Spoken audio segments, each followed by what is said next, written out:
الله وبركاته. نحمده ونصلي على رسوله الكريم. أما بعد فأعوذ بالله من الشيطان الرجيم. بسم الله الرحمن الرحيم. قل لا أسألكم عليه أجرا إلا المودة في القربى. صدق الله العظيم وبلغنا رسوله النبي الكريم. ونحن على ذلك لمن الشاهدين والشاكرين والحمد لله رب العالمين.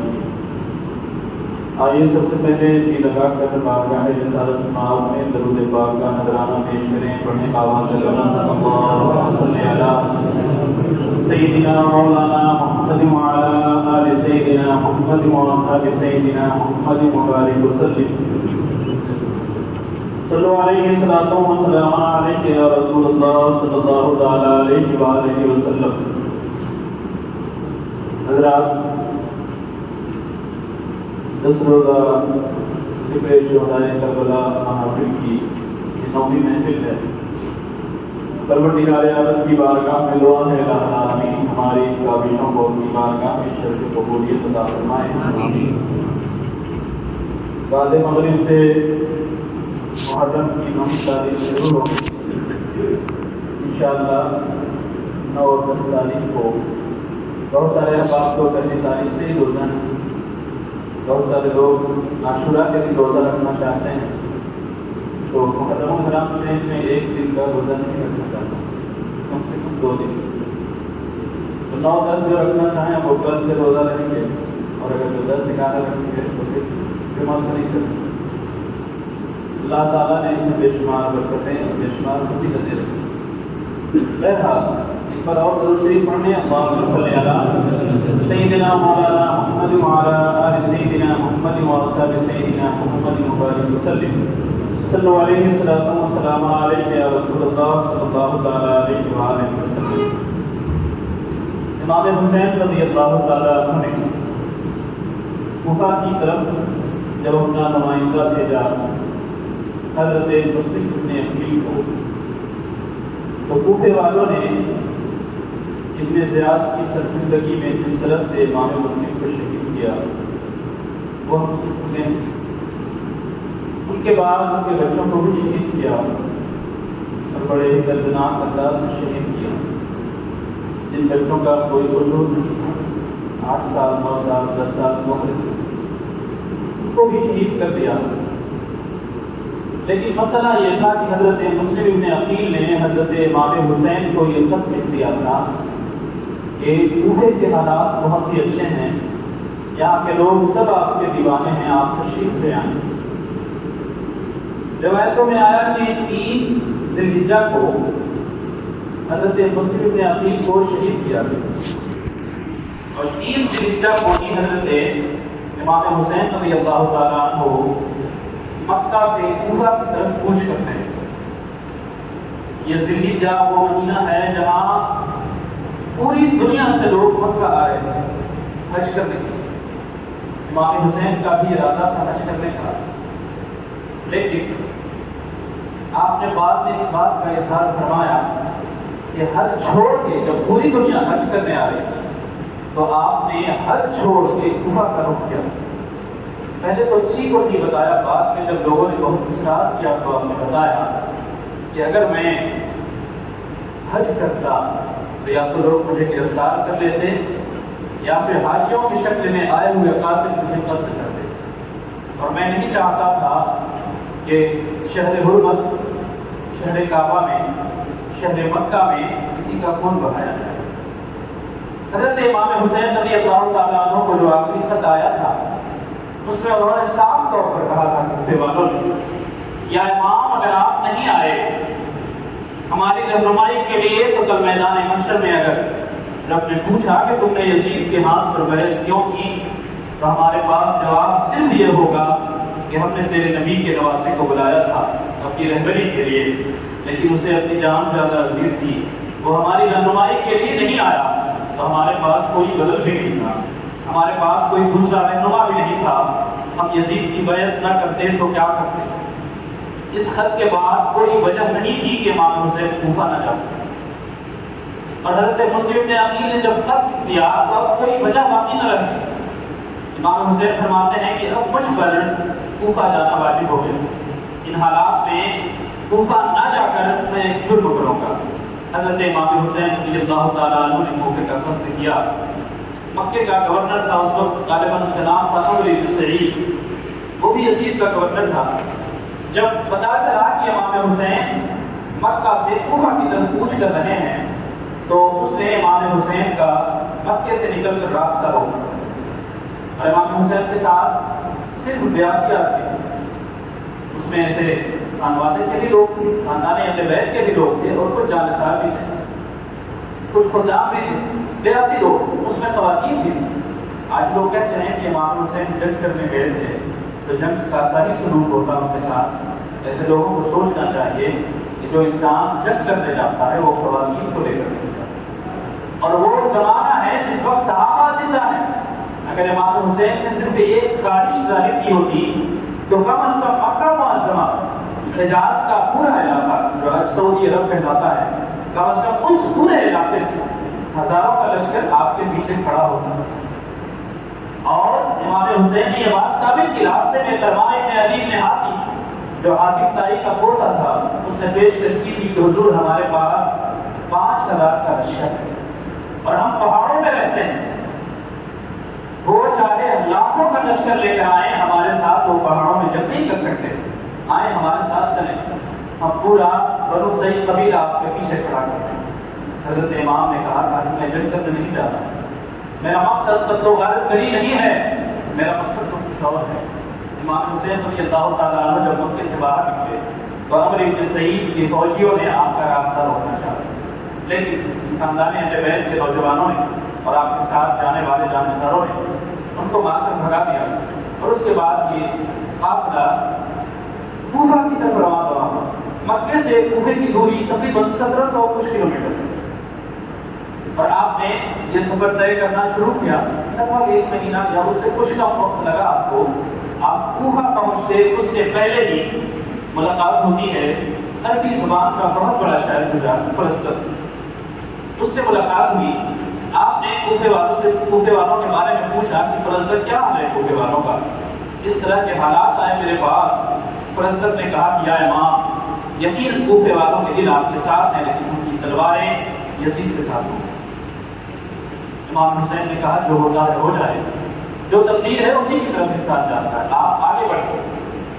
ابھی کوفہ نہیں پہنچے تھے کہ اس سے پہلے حضرت عبداللہ ابن جعفر، انہوں نے اپنے 2 بیٹوں کو، غون و محمد کو بھیجا امام حسین رضی اللہ تعالیٰ عنہ کے پیچھے. آپ خود کسی وجہ سے پیچھے رہ گئے تھے.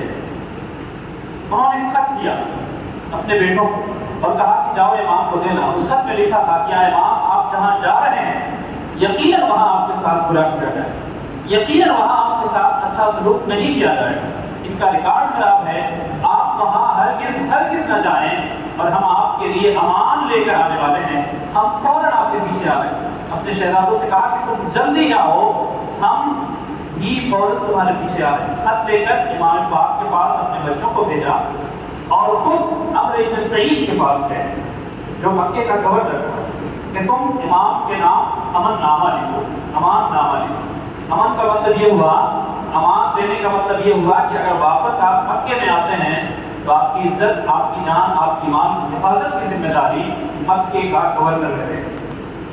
گورنر کی سب کچھ ہوتا تھا. تو حضرت عبداللہ بن جعفر نے جب یہ خط لکھوایا تو پھر کہا کہ شاید امام نہ مانے، تو انہوں نے گورنر کے بھائی اس کو لیا اپنے ساتھ اور کہا کہ تم میرے ساتھ چلو، اور گئے امام پاک کے پاس. راستے میں ملاقات ہوئی، لیکن حضرت امام حسین رضی اللہ تعالیٰ عنہ نے فرمایا کہ اب میرا واپس ہو جانا یہ ممکن ہے، میں واپس نہیں ہو سکتا. کہا حضور کیوں نہیں واپس ہو سکتے، آخر اتنی ضد کیوں ہے؟ کہا یہ ایسی باتیں ہیں جو ہر شخص کو نہیں بتائی جائیں گی، اور میں تو یہ راز کی بات ہے جو میں کبھی نہیں بتانے والا. اور راز کی بات امام پاک نے نہیں بتائی، اور وہ بہت سارے لوگوں نے بات میں لکھا کہ نبی اکرم صلی اللہ علیہ وسلم کی طرف سے کوئی بشارت نہیں، کوئی حکم تھا، کوئی وعدہ تھا، جو خواب میں امام حسین نے نبی صلی اللہ علیہ وسلم سے کیا تھا، ایک تو وہ مشہور ہے جو کہتے ہیں بچپن کا وعدہ، وہ اپنی جگہ صحیح ہے، لیکن اس وقت بھی ایک وعدہ ہوا تھا خواب میں کہ کوفہ جانا ہوگا، مذہب اسلام کی خاطر اپنے آپ کو مٹانا ہوگا۔ امام حسین چلتے رہے، کوفہ سے کچھ پہلے آپ نے پڑاؤ کیا، وہیں پر آپ کو خبر ملی کہ حضرت مسلم ابن عقیل شہید کر دیے گئے۔ راستے میں بہت سارے لوگ ملے جن میں سے ہر شخص نے آپ کو یہی مشورہ دیا کہ امام آپ کو کوفہ نہیں جانا چاہیے، لیکن حالات جو تھے حجت قائم ہو گئی تھی کہ کوفہ جانا واجب ہو گیا تھا۔ کوفہ گئے بغیر کوئی گزارا نہیں تھا۔ امام حسین رضی اللہ تعالیٰ عنہ کوفے کی طرف بڑھتے رہے، لیکن کوفہ نہ پہنچ سکے۔ کوفے سے پہلے ہی ابن زیاد نے 1000 کا لشکر لے کر حر ابن یزید تمیمی کو بھیجا۔ یہ حر ابن یزید یہ یزید کا بیٹا نہیں ہے، یہ دوسرے خاندان کا ہے، لیکن نیک انسان تھا۔ اس نے کہا کہ جاؤ، تمہیں امام حسین کا راستہ روکنا، ان سے جنگ نہیں کرنا ہے، راستہ روکنا۔ حضرت حر نے آپ کا راستہ روک دیا، کہا کہ آپ کو کوفہ نہیں جانا، آپ کوفہ نہیں جا سکتے۔ کہا کیوں نہیں جا سکتے؟ کہا یہ حکم ہے گورنر کا، آپ کوفہ نہیں جا سکتے۔ حضرت امام حسین نے فرمایا کہ ایسا کرو کہ تم مجھے کوفہ نہیں جانے دیتے تو مجھے کہیں اور جانے دو، میں کہیں اور بھی چلا جاؤں گا۔ کہا حضور نہ میں آپ کو واپس جانے دوں گا، نہ میں آپ کو کوفہ جانے دوں گا، ہاں میں آپ کے ساتھ رہوں گا اور ادھر ہی رہنا ہوگا، کہیں آپ جا بھی نہیں سکتے۔ امام حسین رضی اللہ تعالیٰ عنہ چلتے رہے، ایک دوسرے راستے پر ہو گیا۔ ایک دن جب لشکر حر کا سو رہا تھا، فجر کے وقت آپ نے اپنے ساتھیوں کو جگایا اور کہا چلو ہم چلتے ہیں۔ بہت کوشش کی چلنے کی، بہت کوشش کی آگے بڑھنے کی، لیکن آنکھ لگ جاتی اور پھر پلٹ کر وہیں آ جاتے۔ جب امام پاک نے پوچھا کہ یہ کیا ہے، یہ کون سی جگہ ہے، تب لوگوں نے بتایا کہ امام اس کو کربلا کہتے ہیں۔ امام حسین رضی اللہ تعالیٰ عنہ جب یہ سنا تو کہا یقیناً اب اس سے ہمیں کہیں آگے نہیں جانا، یہی وہ جگہ ہے جہاں ہمارے مرد شہید کیے جائیں، یہی وہ جگہ ہے جہاں ہماری سواریاں بٹھائی جائیں، یہی وہ جگہ ہے جس کا ذکر ہم نے نانا جان سے بھی سنا ہے، جس کا ذکر ہم نے اپنے بابا جان سے بھی سنا ہے، سب کچھ جانتے ہیں، اب اس سے آگے بڑھنے کی کوئی گنجائش نہیں۔ 1000 کے لشکر کے ساتھ حر نے آپ کا راستہ روکا، آپ کو میدان کربلا میں اترنے پر مجبور کیا۔ اس وقت بھی امام حسین نے کہا تھا کہ پاس میں جو بستی نظر آ رہی ہے وہاں مجھے جانے دو، لیکن ابن زیاد کا حکم تھا کہ کسی بستی میں ان کو نہیں ٹھہرایا جائے، ایسی جگہ ٹھہرانے پر مجبور کرو کہ جہاں پر بنا دینے کے لیے کوئی جگہ نہ ہو۔ اسی لیے آپ کو میدان کربلا کے ردے میدان میں ٹھہرایا گیا، جہاں پانی کا بھی کوئی انتظام نہیں تھا، کوئی سایہ بھی نہیں تھا، کوئی درخت بھی نہیں تھا، کچھ بھی نہیں تھا۔ آپ کو وہاں پر ٹھہرنے پر مجبور کیا گیا۔ اور ادھر ایران میں بغاوت، ایران ایک شہر ہے جس کا نام تھا رے، اس وقت تو رے میں بغاوت ہوئی۔ اس بغاوت کو کچلنے کے لیے امر ابن سعد کو 4000 کا لشکر دے کے رخصت کیا جا رہا تھا، لیکن جب یہ کربلا کے حالات ہوئے تو ابن زیاد نے کہا کہ اے ابن سعد اب تم رے بعد میں جاؤ گے، پہلے جاؤ کربلا اور امام حسین کا مسئلہ سمجھاؤ۔ اس نے کہا کہ کیا بات کرتے ہو، میں نواز رسول کے خلاف جنگ کروں، یہ نہیں ہو سکتا، مجھے رے جانے دو۔ ابن زیاد نے کہا کہ اگر رے کی حکومت چاہیے، رے کی سلطنت چاہیے تو تمہیں پہلے کربلا جانا تھا تو جنتی باپ کا بیٹا، ایسا جنتی جس کے جنتی ہونے میں کوئی شک نہیں۔ نبی نے دنیا میں فرمایا تھا کہ سعد بن ابی وقاص جنتی ہیں، لیکن اس جنتی باپ کا وہ نالائق بیٹا، وہ لالچی بیٹا، اس نے کہا کہ اگر میں کربلا نہیں جاتا تو مجھ سے رے کی حکومت چلی جائے، میں وہاں بھی نہیں جا سکتا۔ اس نے کہا ٹھیک ہے۔ وہی 4000 کا لشکر لے کر میدان کربلا کی طرف روانہ ہوا۔ وہاں جب پہنچا تو امام حسین رضی اللہ تعالیٰ عنہ نے اس سے بات کی، اور ایک زمانے تک 2-4 دن جو بات چیت ہوئی اس میں حر کا جو پورا لشکر تھا امام حسین کے پیچھے نماز پڑھتا، نماز کے بعد آپ کا راستہ بھی روکتے تھے اور اس کے بعد پھر نماز کا وقت ہوتا تو آپ کے پیچھے نماز بھی پڑھتے۔ امام حسین نے پوچھا تھا کہ حر کیا تم الگ جماعت کرو گے؟ کہا حضور آپ کے پیچھے نماز، آپ جماعت کرائیں۔ امام حسین رضی اللہ تعالیٰ عنہ نے وہاں پر پڑاؤ کیا۔ امر ابن سعد کا لشکر آیا اور حر کو اس نے کہا کہ اب سالار ہمارے پاس، اب سیدھے سالار ہم ہیں۔ کہا مقصد کیا ہے؟ کہا مقصد یہ ہے کہ حسین کو مجبور کیا جائے گا بیعت کرنے کے لیے۔ لیکن پھر بھی ابن سعد نے اپنے طور پر کوشش کی۔ امام حسین نے اس سے کہا کہ ایسا ہے کہ شام کو تم مجھ سے بھی ہو، شام کو ملاقات کی، 20 سواروں کے ساتھ دونوں بیچ میدان میں آئے. پھر سوار بھی پیچھے رہ گئے اور صرف امام حسین اور ابن سعد کی ملاقات ہوئی. یہ ملاقات کافی دیر تک چلی. بات چیت ہوئی. امام حسین رضی اللہ تعالیٰ عنہ نے اس کے سامنے صلح کے لیے کوشش کی. انہوں نے فرمایا کہ یا تو مجھے یزید کے پاس دمشق جانے دیا. جس طرح امام حسن نے میرے بھائی نے امیر معاویہ کے ساتھ ملاقات کر کے معاملے کو حل کر لیا تھا, اسی طرح میں بھی چاہتا ہوں کہ یزید کے ساتھ بات چیت کر کے میں اس معاملے کو حل کروں. اور دوسری صورت یہ ہے کہ مجھے سرحد کی طرف جانا دو. میں اسلامی ملک کی کسی سرحد پر جا کر گزارا کر لوں گا. میں بیچ مملکت میں نہیں رہوں گا. تمہیں کوئی پریشانی نہیں ہوگی. یا تیسری چیز یہ کہ مجھے مدینہ واپس آنا ہے, پھر جو ہوگا میں وہاں سے کروں. ابن سعد نے جب یہ باتیں سنی تو اسے خوشی ہوئی. اسے یہ لگا کہ اب ہمیں نواز رسول پر ظلم و ستم نہیں کرنا پڑے. اس نے خوشی کے مارے ابن زیاد کو خط لکھا. کہا کہ ایسا ہے معاملہ سلجھ گیا, اب جنگ کی کوئی نوبت نہیں ہے.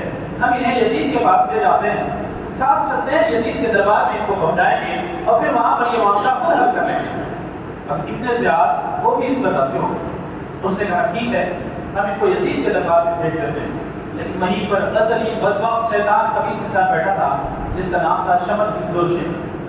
اس نے کہا کہ ابن زیاد تم کیسی بات کرتے ہو؟ یہ تمہارے علاقے میں آئے, یہ تمہاری زمین میں آئے اور تمہاری اطاعت کے بغیر اگر چلے جائیں تو تمہاری بزدلی ہوگی, دنیا تمہیں بزدلی کا دامن دے گی. یہ کہا جائے گا کہ تم کمزور پڑ گئے ان چند لوگوں کے ساتھ. اس نے ایسی تقریر کی وہاں پر ابن زیاد کا دل بدل گیا اور اس کے غصے میں خط لکھا اپنے ابن سعد کو کہ ابن سعد, ہم نے تمہیں حسین کو جھکانے کے لیے بھیجا, ان کی بیعت لینے کے لیے بھیجا تھا. تم وہاں بیٹھ کر ان کے ساتھ باتیں کر رہے ہو, تم ان کی سفارش کر رہے ہو, تم ان کے ساتھ صلح کرنے کی کوشش کر رہے ہو. یا تو حسین کے ساتھ جنگ کرو, ان کو یزید کی بیعت کرنے پر مجبور کرو, اور نہیں تو میرا سیدھے سالار جا رہا ہے, تم لشکر اس کے حوالے کرو. اس بیچ میں 4000 کا لشکر ہو اور 1000 کا لشکر ہو جو ان کے ساتھ آئے, 5000 کا لشکر. اس کے بعد چھوٹی چھوٹی ٹکڑیوں میں لشکر آتے رہے اور یہ پورے لشکر کی تعداد 22,000 پہنچی. بات کتنے والوں نے 22,000 سے بھی زیادہ لکھا. اب آپ جوڑتے رہیے گا کہ 82 لوگوں کے مقابلے میں 22,000 کا لشکر ہے, اور 82 میں بھی سب لڑنے والے نہیں ہیں. کچھ شیردار بچے بھی ہیں, کچھ دودھ پیتے بچے ہیں, کچھ خواتین بھی. ان سب کے مقابلے کے لیے 22,000 کا لشکر درگاہ آیا. جب شمر بن جوشم آیا میدان کربلا تو اس نے ابن سعد سے کہا کہ دیکھو مجھے حکم دیا گیا ہے, یا تو ابن سعد سے سالاری کرے اور فوراً حسین پر حملہ کرے, ورنہ میں پہلے تیری گردن کاٹوں گا اس کے بعد حسین سے جنگ کروں. ابن سعد نے کہا سوچنے دو, ایک دن سوچنے کی مجھے مہلت دو. ایک دن ابن سعد نے سوچا. سوچنے کے بعد اس نے کہا لالچ غالب آ گئی. کہا ٹھیک ہے, میں قیادت کروں, میں حسین پر حملہ کروں, میں جنگ کروں گا حسین. امام حسین رضی اللہ تعالیٰ عنہ اپنی تلوار لے کر اپنے خیمے کے بعد بیٹھے ہوئے. عصر کے بعد کا وقت تھا کہ ابن سعد کے حکم سے پورا لشکر حملہ کرنے کے لیے تیار ہو. صرف 82 لوگ, ان کے مقابلے میں 22,000 کا لشکر زراعت حرکت کر رہے ہیں. حضرت امام پاک نے دیکھا تو اپنے بھائی حضرت عباس رمضان کو بھیجا. کہا جاؤ پتا کرو کیا وجہ ہے کہ اس وقت کیوں حملہ کرنا چاہتے ہو. جب وہاں پوچھا گیا تو ان لوگوں نے کہا کہ اب آپ کے پاس کوئی راستہ نہیں, یا تو آپ یزید کی بیعت کریں اور نہیں تو پھر جنگ کے لیے تیار ہو جائیں اور مٹنے کے لیے تیار ہو جائیں. اور 7 تاریخ سے آپ پر پانی بند کر دیا گیا. 5,000 کا لشکر صرف امام حسین کے لیے پانی نہ مل سکے اس کے لیے لگایا گیا. پورا خوراک لے جا رہے 5,000 آدمی کو خوراک دیا گیا کہ یزید حسینی خیمے کا کوئی بھی انسان پانی نہ دے سکے, صرف اس کے لیے. امام حسین رضی اللہ تعالیٰ عنہ نے حضرت عباس انداز کہا جاؤ ان کو کہو کہ ہمیں ایک رات کی مہلت چاہیے. حضرت عباس انداز نے عرض کیا حضور, آج تک ہم نے کبھی آپ کو نہیں دیکھا جنگ سے بھاگتے ہو, آج تک کبھی نہیں دیکھا کہ آپ نے بہادری نہ دکھائی ہو, آج جنگ سے بھاگنے کی وجہ کیا ہے؟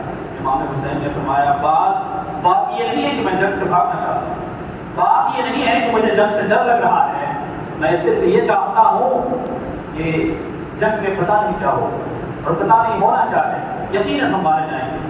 تو ایسے وقت میں کم از کم ایک رات کا نصیب ہو ہم کھل کر عبادت کریں, ہم کھل کر خدا کی بارگاہ میں رو کر گڑگڑا کر اپنے عقیدے پیش کر سکیں, نمازیں پڑھ سکیں, قرآن کی تلاوتیں کر سکیں. اور یہ دنیا جانتی ہے کہ حسین قرآن سے کتنی محبت کرتا ہے, نماز سے کتنی محبت کرتا ہے. اس لیے اسے بزدلی پر معمول نہ کرنا، اسے یہ نہ سمجھنا کہ ہم جنگ سے بھاگ رہے ہیں، بلکہ ہم خدا کی عبادت کرنا چاہتے ہیں۔ ابن سعد نے یہ بات مانی، اس نے کہا ٹھیک ہے، صبح کو جنگ کے لیے تیار ہے۔ 10 تاریخ دوائی جمعہ کا دن تھا۔ حضرت امام حسین رضی اللہ تعالیٰ عنہ نے رات میں، جمعہ کی رات، یہی جو بھی رات ہے یہ رات چل رہی ہے، اس رات میں اپنے جتنے خاندان کے نوجوان لوگ تھے، شہزادے تھے، ان کو خیمے سے باہر لے گئے۔ وہاں لے جا کر انہوں نے کہا کہ میری ایک بات مانو تم لوگ۔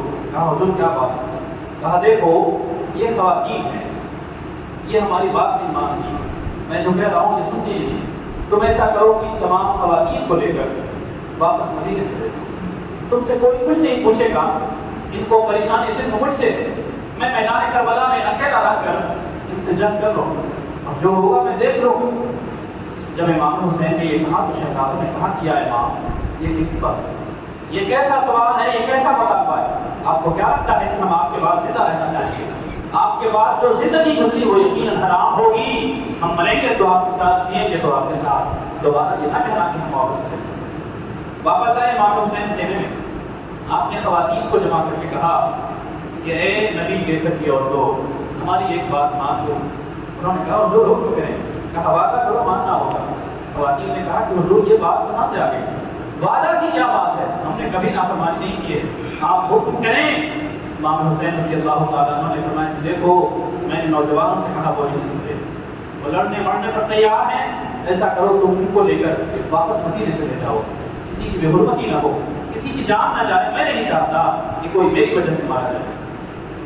تو پھر ان خواتین نے کہا یا امام یہ پہلی اور آخری بات ہے کہ ہم آپ کی بات نہیں مان سکتے، ہم نے اگر یہ بچے بھی پالے ہیں تو اسی لیے کہ آپ کے ساتھ دین اسلام پر قربان کرتے ہیں، اگر ہم نے یہ جوانیاں تیار کی ہیں اپنے بچوں کی تو اسی لیے کہ جب بھی مذہب اسلام پر حرف آئے گا، جب بھی حسین پر کوئی مصیبت آئے گی تو ہم اس پر وار دیں گے، آپ کی یہ بات نہیں تسلیم کر سکتے۔ پھر امام حسین نے اپنے ساتھ آنے والے جو چند اصحاب تھے جو خاندان اہل بیت کے نہیں تھے لیکن غلام اہل بیت تھے، ان کو جمع کیا، رات ہو چکی تھی، شراب جلا ہوا تھا خیمے میں، آپ نے سب کو جمع کیا اور کہا سنو یہ لوگ میرے خون کے پیاسے، یہ لوگ مجھ سے یزید کی بیعت چاہتے ہیں، اگر میں نے بیعت کر لی تو کسی سے کچھ نہیں کہیں، اور اگر یہ میری جان لے لیں تو پھر اس کے بعد یہ کسی کو کچھ نہیں کہیں گے، ان کو کسی اور سے مطلب نہیں ہے، یہ صرف مجھے چاہتے ہیں۔ ایسا کرو تنہائی ہو چکی ہے، رات ہو چکی ہے، کوئی دیکھ بھی نہیں رہا، ایسا کرو کہ تم نکل جاؤ اور واپس چلے جاؤ اپنے اپنے گھروں کو۔ امام حسین رضی اللہ تعالیٰ عنہ یہ کہتے رہے، ٹہلتے رہے، اور خیمے میں ٹہلتے ٹہلتے آپ نے چراغ بجھا دیا اور کہا سنو ہم نے چراغ بجھا دیا ہے، شاید تمہیں جانے میں خراب لگے، تاریکی کا فائدہ اٹھاؤ اور جاؤ واپس مدینے چلے جاؤ، جہاں سے آئے ہو وہاں چلے جاؤ، جاؤ اپنے گھر چلے جاؤ، اپنے محلے میں، اپنے قبیلے میں چلے جاؤ، اپنے خاندان کے ساتھ خوشی خوشی رہو۔ تھوڑی دیر کے بعد آپ نے چراغ بجھایا دوبارہ، ایک شخص بھی اپنی جگہ سے نہیں ہوتا۔ بوڑھے حبیب ابن مظاہر، مسلم ابن عوف کا یہ لوگ کھڑے ہوئے کہنے لگے اے نواز رسول آپ کیا سمجھتے ہیں کہ ہم کیوں نہیں آ گئے آپ کے ساتھ؟ واللہ جب تک یہ جسم میں جان ہے خون کا ایک عزت کا قربان کر دیں گے، اس کے بعد ہی آپ پر کوئی حرف آئے گا، اس کے بعد ہی آپ کی طرف کوئی چیز آ سکتی ہے۔ ایک بوڑھے تھے وہ کھڑے ہوئے، انہوں نے کہا اے نواز رسول قسم کھا کر کہتا ہوں کہ میں ان سے جنگ کروں گا، اپنی تلوار سے کروں گا، اپنے نیزے سے کروں گا، اپنے ہاتھ سے کروں گا، کچھ نہ ملا تو میں پتھر اٹھا کر ان سے جنگ کروں گا، مجھے معلوم ہے سامنے ہماری صدا کا لشکر ہے، لیکن اگر مجھے کچھ نہ ملا میں میدان کربلا کی ریت اٹھا کر ان سے جنگ کروں گا، لیکن اگر آپ یہ کہتے ہیں کہ مجھے چھوڑ کر چلے جاؤ تو میں میدان محشر میں موت کر دیتا ہوں۔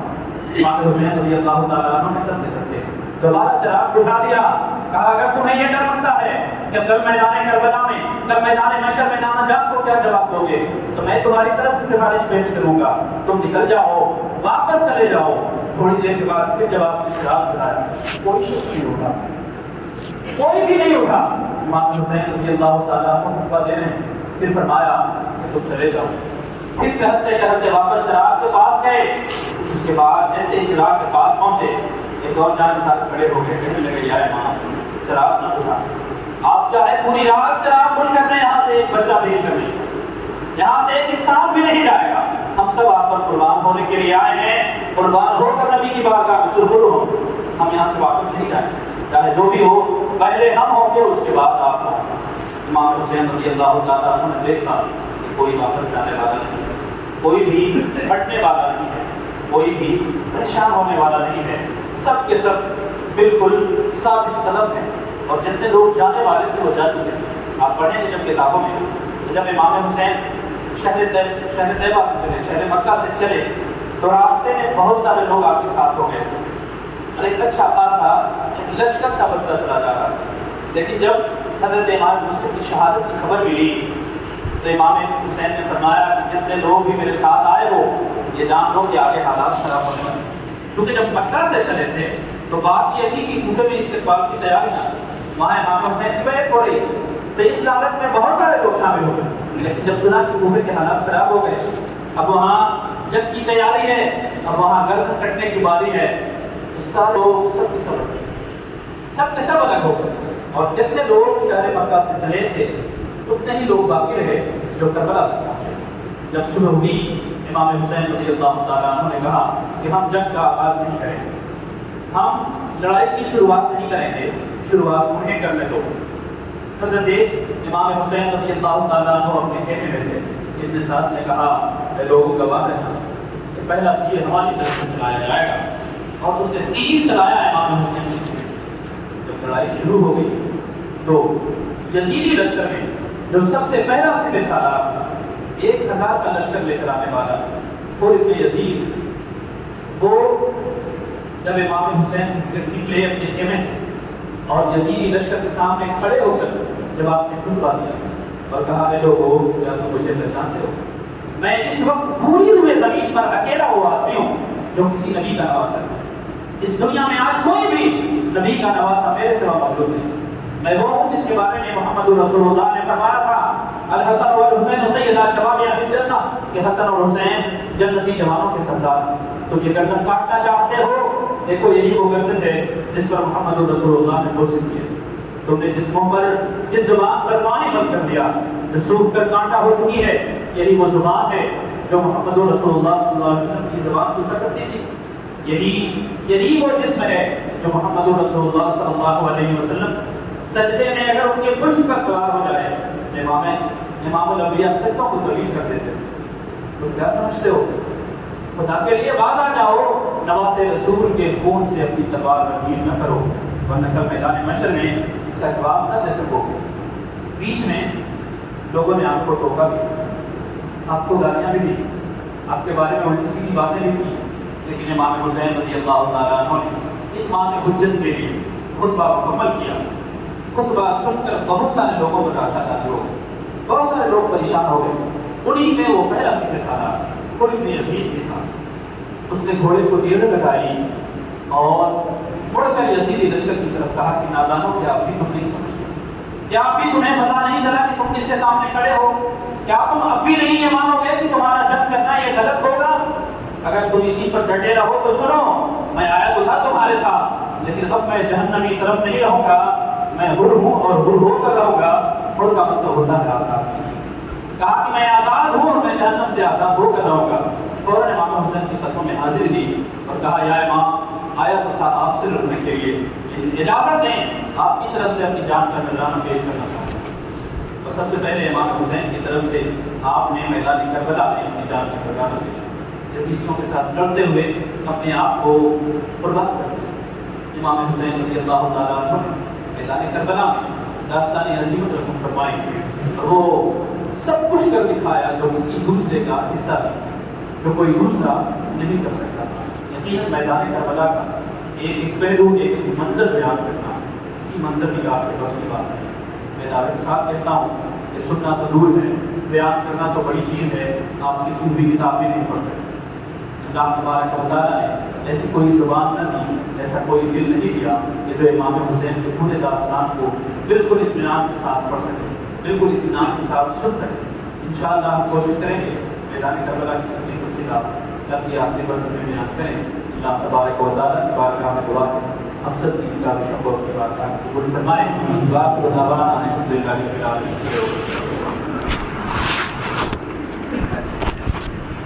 یا نبی سلام علیکہ، یا رسول سلام علیکہ،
الصلاة والسلام عليك يا رسول الله وعلى